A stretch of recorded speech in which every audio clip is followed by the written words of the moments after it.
Hello, everybody. Welcome to Late Night Football. Welcome to our transfer reaction show. But it's a little bit different because we're actually reacting to a player that probably has gone under the radar. I don't think anybody's going to be talking much about him. I don't think there's going to be any news about it. I don't expect a lot of views as well for this one, but I still wanted to do it because I really wanted to talk about it.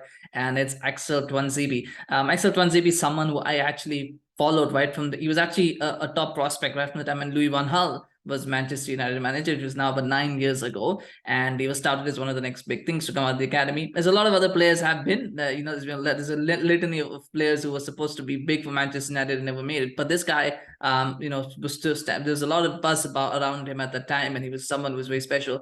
And at the time when you had Timothy Fosu-Mensah, you had Donald Love, you had Varela, all of these guys were getting opportunities. Tuanzebe was someone who would have also got an opportunity, except he got injured towards the end of that season, so therefore he didn't actually make his debut until the following season, where he's supposed to, but he got injured. And then Jose Mourinho came in, and as Jose Mourinho does, he put in lip service. He talked about how Axel is a special talent, a fantastic talent, and somebody you can't wait to work with.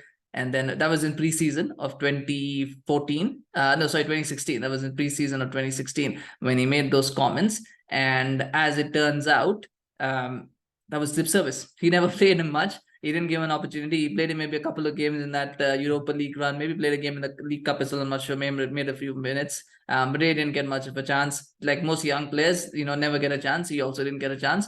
And ultimately, he kind of just, faded away. Went to Aston Villa after that for a year and a half on loan towards the end of Jose Mourinho's tenure. And that's where he started to stand out, where you started to see the potential. You started to see the talent, the ability.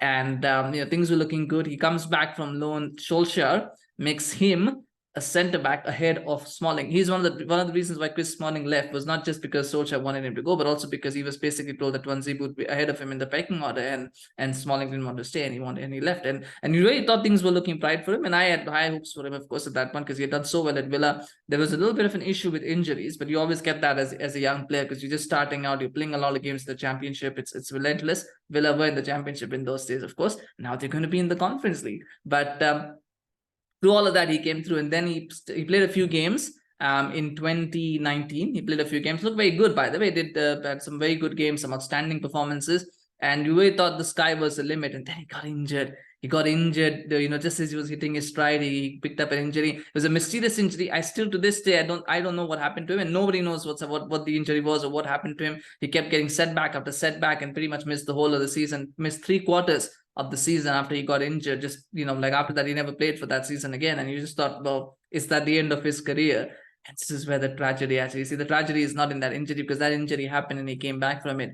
He then had that game against Paris Saint-Germain in 2020. A game where United were missing Maguire. I believe they were missing Lindelof as well. Tuanzebe steps in. He's his first game in almost a year. This is his first game. He's come in and he plays against PSG. He's playing away from home, by the way, as well. He's playing away from home. He's playing against Neymar, against Mbappe, and he keeps them both quiet. He puts in what I thought at that point was a career-making performance. I thought that this is something that he can build on, something that he can take with him and become a big player for Manchester United. I did a show with Angad after that on this channel, and I remember that. And I said to Angad, I said, Tuanzebe is someone, if he stays fit, he could be part of the England squad for the Euros that coming summer. I thought if he could stay fit, he was going to be part of that England squad. That's how highly I rated him, and that's how important that performance was, because the kind of performance, you don't see those kind of performances often. It was fantastic.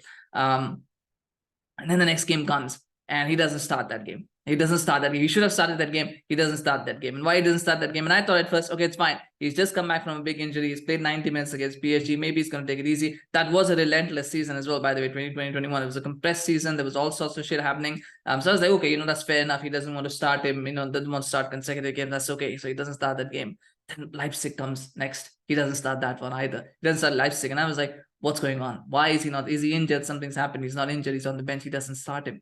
And then the next start that he gets is against Besiktas, where obviously United end up losing that game, which was totally bad and totally embarrassing, that defeat. I think he took the can for that. I mean, and it was bad management, because why would you not play a player who's just had a fantastic performance? You keep him on the bench for 3-4 games, then you give him a start in a game like that against Besiktas. And obviously they lost that game. He took the can for it. I don't think he played badly, but he was the one, I think, who got blamed for that defeat.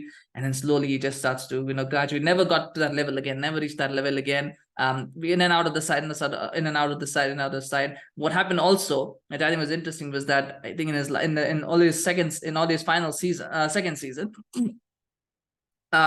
In fact, no, in that same season, what really happened was that he was basically being used as a last 5-10 minutes of impact sub. So he used to come on when United were leading 2-1, 1-0. He would come on for the last 5-10 minutes, and United would go to a back five.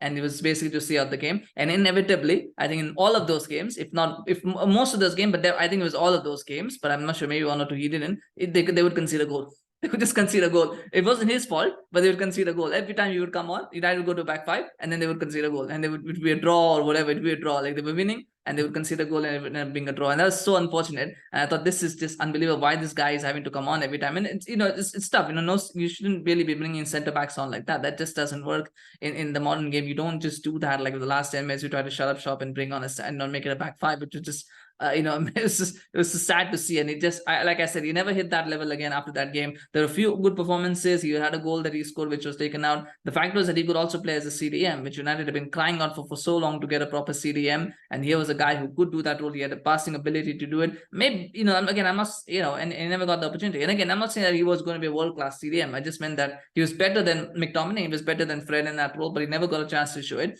He was and when it comes to centre backs, and this is where the tragedy, really is bad, is because he was better than Harry Maguire, and he was probably better. He had a higher ceiling than Victor Lindelof. Yet, because Solskjaer was too scared to drop Maguire, he couldn't drop Maguire, and he wouldn't drop Victor Lindelof because obviously, Lindelof is the better centre back than Harry Maguire. So how do you drop Lindelof when he's not played badly? So it just became a whole mess. And this is like a kind of a microcosm of that whole situation. Again, this is not blaming Harry Maguire. This is not blaming somebody. I feel the blame lies solely on Ole Gunnar Solskjaer, because a lot of people talk about Donny van de Beek and how badly he was treated, and he was treated badly. But it's nothing compared to what Tuanzebe went through, because as bad as Donny van de Beek was, he never put, or as bad as his treatment was, he never put in that kind of career-defining performance like Tuanzebe put in against PSG. He never did that, and yet for some reason he just took the can because Solskjaer was too scared to drop Maguire, too scared to drop Lindelof. And by the time he gave him a chance, that if you don't play regularly as a young player, if you don't play regularly, then you lose rhythm. You need match rhythm. You need to play week in, week out. You need to make mistakes. You need to learn from those mistakes so you can correct yourself, get better. You need to get into different kind of situations. You need to get into good situations so you understand what you do when you're in those situations. You need to get into bad situations so you can understand